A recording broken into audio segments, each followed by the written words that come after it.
बात सुन ले, ये एक बार मैं इनको समझा दूं कि हुआ क्या है, क्योंकि पाकिस्तान में क्या है ना, किस किस्म के दे रहे हैं। अरे पाकिस्तान में ईमेल नहीं चलती, झूठी ऑडियोज बना पाकिस्तान में व्हाट्सएप नहीं चलती, उसका एक्सेंट कहीं से भी पाकिस्तान में इंटरनेट नहीं है, आपको इतने पाकिस्तान में सिर्फ कबूतर और टिड्डी है, ऑडियोज पता नहीं टिड्डी खाते हैं और कबूतर का आप मुझसे नहीं ऑडियो आपकी आ रही है, टिड्डी आप खाते हैं और कबूतर के थ्रू आप मैसेज भेजते हैं। बहुत अच्छे ऑडियोज बना दूंगा। तो आपसे पूछता है आप कोई पैसे नहीं लूंगा आपसे। अच्छा, अभी एक ठोकने का मतलब ये होता है गुरमीत सिंह जी कि हम इंडियन स्टाइल में ठोकने को नकली ठोकने का मतलब होता है हम लिस्ट बनाएंगे। गुरमीत सिंह जी समझा रहे हैं, सब समझाएंगे। हम लिस्ट बनाएंगे, ये टेररिस्ट इस दिन ठोकेंगे। पाकिस्तान ने ना कभी टेररिज्म की है और ना सपोर्ट किया है।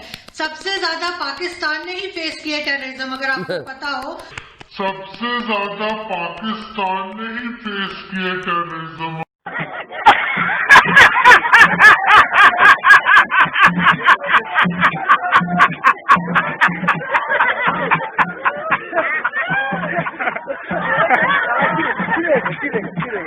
कि पाकिस्तान के दिन अब पूरे हो गए हैं, उनका प्रधानमंत्री टिड्डी बेच रहा है, वो एक समोसे पर बिक जाने वाले जासूसों को भरोसे है, और पाकिस्तान के आतंकी वो तो चूहे की तरह बिल में छुप कर आते हैं लेकिन ताबूत में जाते हैं।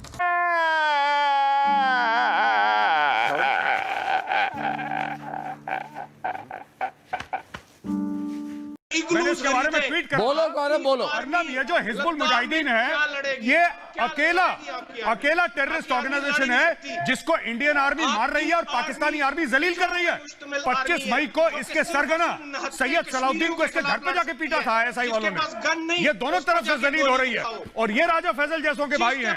तो राजा फैजल, घर में जाओ, पहले मातम मनाओ, तुम्हारे 9 भाई भेजे ताबूत में पाकिस्तान के झंडे में रैप करके जाओ, उनको शहीद बोलो।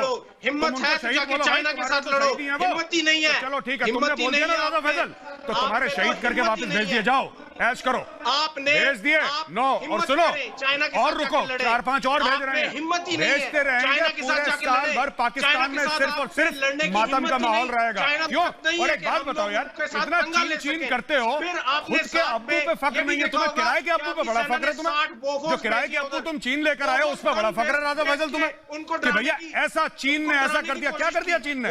क्या कर दिया चीन ने राजा फैजल, जो इतना परेशान हो रहे हो? सुनो, सब संभाल लेंगे, सब संभाल लेंगे। सुनो मेरी बात, एक और चीज, यहाँ पे पैसे की बात, यहाँ पे $100 बिलियन की बात। $100 बिलियन में कितने जीरो होते हैं इमरान खान की पूरी कैबिनेट को नहीं पता है।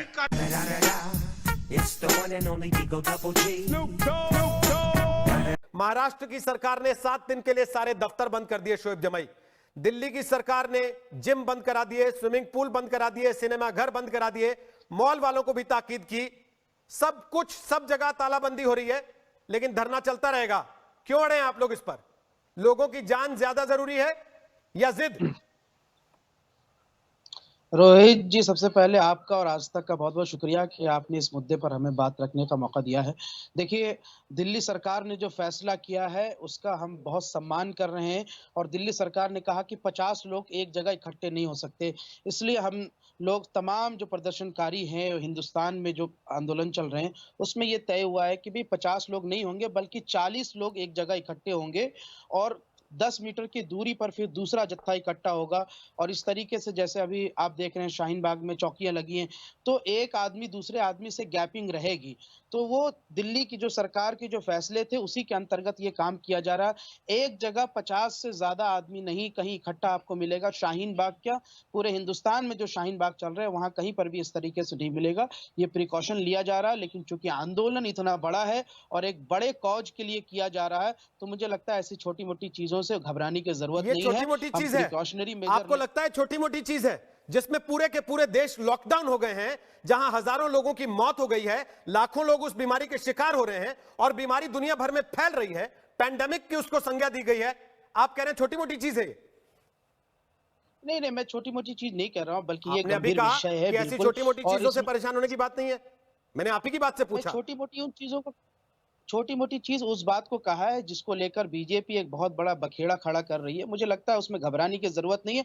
हम बिल्कुल सुरक्षा कारणों से प्रिकॉशनरी मेजर लेकर के और जिस तरीके से दिल्ली सरकार ने निर्देश दिए हैं उसी के तहत जो है उस मामले को हम रखते हुए शाहीन बाग में 50 लोग एक जगह बिल्कुल भी इकट्ठे आपको नहीं मिलेंगे। दिल्ली सरकार जब चाहे चेक करा सकती है, लेकिन जहां तक प्रदर्शन और आंदोलन की बात है वो तो तब तक नहीं रुकेगा जब तक ये तीनों फसाद की जड़ जो है वो खत्म नहीं हो जाती। ये तो मेरा आपसे वादा है। दूसरी बात यह है कि जो अभी देश को लड़ने की जरूरत है कोरोना वायरस से, सब मिलकर लड़ रहे हैं, हम सब एहतियात बरत रहे हैं। शाहीन बाग के प्रदर्शनकारी भी जो है मास्क लगा करके, सैनिटाइजर, बल्कि हमारी टीम ने, सब लोगों ने सैनिटाइजर भी वहां बंटवा रही है। मुझे लगता है सरकार को भी इस पर ध्यान देना चाहिए, चूंकि लोकतंत्र है और लोकतंत्र में विरोध प्रदर्शन होना चाहिए, तो सरकार की जिम्मेदारी थी कि वहां मास्क बांटे जाए, वहां पे सैनिटाइजर बांटे जाए, वहां पे जो है चेकअप की व्यवस्था हो, जो जिस तरीके से। तो देखिए, एक सैलरी ना बांध दे सरकार वहां पे हर दिन बैठने वालों की, कि इनको मासिक तनख्वाह देते हैं हम लोग जो धरना दे रहे हैं वहां पर बैठकर। नहीं। सरकार ने आपको नौकरी पे रखा है क्या धरना देने के लिए? दफ्तरों में बांट रही है सरकार, जहां सरकारी दफ्तर में कर्मचारी आता है नौकरी करने के लिए। लेकिन आप अगर धरने पर बैठेंगे तो यह भी उम्मीद करेंगे कि आपको फिर पेंशन भी बांध दी जाए और जीवन बीमा भी करवा दिया जाए साथ में तनख्वाह के। नहीं, मुझे लगता है सरदाना जी आपने शायद देश के लोकतंत्र को नहीं समझा है। पूरे हिंदुस्तान के दुनिया में मैंने लोकतंत्र को बहुत अच्छे से समझा है, इसीलिए आपसे पूछ रहा हूं। डेमोक्रेसी आपको इससे कोई फर्क नहीं पड़ता अगर बीमारी फैल जाए, आपको कोई फर्क नहीं पड़ता कि आप वहां से एक पीड़ित होकर दरभंगा पहुंच जाएं, नागपुर पहुंच जाएं, किसी चौथे शहर में पहुंच जाएं और वहां पर भी वो फैल जाए संक्रमण, जैसा आप लोग कर रहे हैं अभी। को अच्छी लगी तो ऐसे थोड़ा मार दीजिए हाथ, आप थोड़ा सा मार दीजिए।